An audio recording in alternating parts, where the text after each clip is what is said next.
तो श्रीलंका के सामने अभी हम एक मैच हार गए और अफसोस भी हुआ होगा। लेकिन मैं आपको एक बात बताऊं कि देखिए, अफगानिस्तान के सामने अगर ऑस्ट्रेलिया हार जाता है, अगर तीसरा जो प्रूडेंशियल वर्ल्ड कप इंग्लैंड में हुआ जो 60 ओवर्स का था, 1983 की बात बताऊं, कपिल देव की कैप्टनसी में,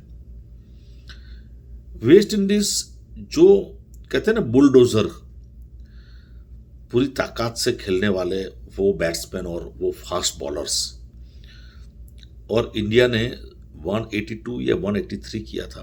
किसी ने सोचा नहीं था कि वेस्ट इंडीज जैसी टीम इंडिया के सामने हार जाएगी, और वो मोहिंदर अमरनाथ और वो दूसरा एक बॉलर भी था। वो सभी बॉलर इतने मीडियम पेस बॉलर थे क्लब लेवल के, एक्सेप्ट कपिल देव, और फिर भी वो हार गए। Vivian Richard, Clive Lloyd, Desmond Haynes, Gordon Greenidge, कोई सोच नहीं सकता है कि वेस्ट इंडीज। इसी तरह मैं ये कहता हूं कि जैसे कि मैंने बताया कि अफगानिस्तान के सामने ऑस्ट्रेलिया का हार जाना, इतनी ताकतवर टीम ऑस्ट्रेलिया, आंख बंद करके भी कोई सोच नहीं सकता है। मेरा सिर्फ इतना कहना है कि पर्टिकुलर जो मैच हमने लूज की है, उसमें यह है विकेट जो है टर्फ वो स्पिन पकड़ने लगी थी। वॉशिंगटन सुंदर ने भी विकेटें ली, अक्षर पटेल ने एक विकेट ली होगी, लेकिन तभी से ये प्रोसेस टर्निंग का स्टार्ट हो गया था और स्पिनर फेवरेट विकेट बन गई थी। स्लोली ग्रेजुअली 50 ओवर की मैच थी, ये 20 ओवर की नहीं थी। जब हमारी बारी आई और जब श्रीलंका के जो मीडियम पेस बॉलर्स की बॉलिंग खत्म हुई, जैसे कि स्पेल, इसके बाद जब ये जो बॉलर था, मैं नाम तो भूल गया हूं उसका, हाँ, लेकिन जैफरी के कुछ ऐसा नाम है, तो उसकी वजह से, और बॉलर भी अच्छा था, वो अपनी टेक्निक जानता है, सामने वाले की वीकनेस जानता है, और जब स्पिन पकड़ती है विकेट, उसके सामने टिकना बहुत मुश्किल हो जाता है। देखिए, एक बार इंग्लैंड हमारे वहां इंडिया आई, उसमें अक्षर पटेल भी था। देखिए हमने क्या हालत कर दी इंग्लैंड की। हमने जो भी विकेटें हैं, हाँ, वो टर्फ जो बनाई हमने, वो हमारी फेवर में बनाई, उस वक्त की बात है। उनका टिकना मुश्किल हो गया। मेरा ख्याल है 3 में से 2 हारे या 3 में से 3 हारे, लेकिन व्हाइट वॉश जैसी सिचुएशन थी। तो जब होम टीम को थोड़ा एडवांटेज मिलता ही है। हाँ, पूरी सिचुएशन में विराट कोहली के बारे में मैं कहना चाहूँगा, किसी भी सूरत हाल में विराट कोहली को फॉर्म दिखाना पड़ेगा, क्योंकि विराट कोहली से लोगों की बहुत बड़ी एक्सपेक्टेशन होती है।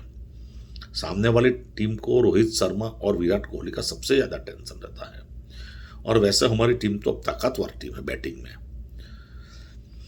बॉलिंग के मामले में मैं फिर भी कहूँगा कि वो अभी भी पेस और ये ठीक है, हम T20 जीत गए, लेकिन जो फास्ट पेस कहते हैं ना, हाँ, जैसे कि आज पाकिस्तान के पास भी फास्ट पेस है, ऑस्ट्रेलिया के पास या इंग्लैंड के पास, वो 150, 148, 145, मैं तो कहता हूँ 152 तक जाना चाहिए। हाँ, फास्टर तो हमें किसी भी सूरत हाल में बनाना ही चाहिए। अब मोहम्मद शामी जो है वो मीडियम पेस बॉलर है, लेकिन वो टेक्निक से बॉल डालता है तो अपना काम कर जाता है, लेकिन फिर भी हमारी टीम में 2 जबरदस्त फास्ट बॉलर होने चाहिए। स्पिनर तो हम बरसों से प्रोड्यूस करते आते हैं, जहाँ फास्टर की बात आती है हम बहुत पिछड़ जाते हैं।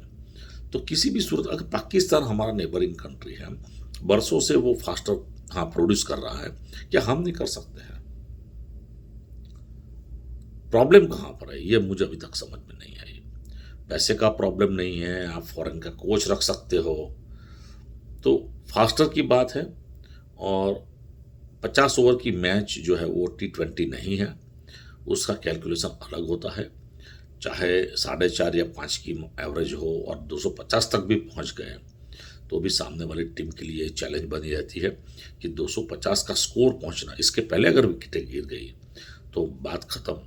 ये एक टाइप की, जिसको हम कहते हैं ना कि सेमी टेस्ट मैच जैसी सिचुएशन होती है, 1 day semi test match, 50-50 over, 50-50, क्योंकि वनडे में टेस्ट में 80 ओवर की, एक दिन में 80 ओवर डालनी होती है, यहाँ पे 100 ओवर्स ख़त्म करनी होती है। तो कहने का मतलब ये है कि अ, अब जहाँ तक वो कौन था ओपनर बैट्समैन जो रोहित शर्मा के साथ आया था, उसने एक supporting as a batsman run बनाए 35 के आसपास, लेकिन फिर भी हाँ, गिल बॉल बैट्समैन था और वो अपने हिसाब से ठीक खेला, रोहित शर्मा को सपोर्ट में लेकर 100 तक पहुंच गया। लेकिन मेरा कहने का मतलब ये है कि अगर 300 रन में या 302 पर 2 है तो टीम 310 में भी ऑल आउट हो जाती है, ऐसे भी हुआ है क्रिकेट में। तो विकेट को संभल के, बॉलर को पहचान के, विकेट कैसा टर्न ले रही है ये समझकर खेलना चाहिए, क्योंकि जल्दबाजी तो थी नहीं हमें। हमारा जो रिक्वायर्ड रन रेट भी 3.75 3.83 जैसा था, तो कट ए रन जिसको बोलते हैं 1 रन 2 रन तो करना चाहिए था। लेकिन अफसोस की बात है, अब कल अगला एक चांस है, क्योंकि पूरी टूर्नामेंट में इतनी तो मज़ा नहीं आई, क्योंकि T20 में ऐसा हुआ, पहली मैच हम जीत गए, दूसरी मैच जो है वो टेक्निकल पॉइंट पर हम जीत गए, और तीसरी मैच जो है वैसे टाई हुई, जिसमें फिर हम वो सुपर बॉल में कुछ जीत गए। उसमें टोटली मज़ा ही नहीं आई। एक मैच को छोड़कर बाकी की जो 2 मैच थी उसमें मज़ा ही नहीं आई। इसी तरह यहाँ पर भी पहली मैच जो ODI में टाई हो गई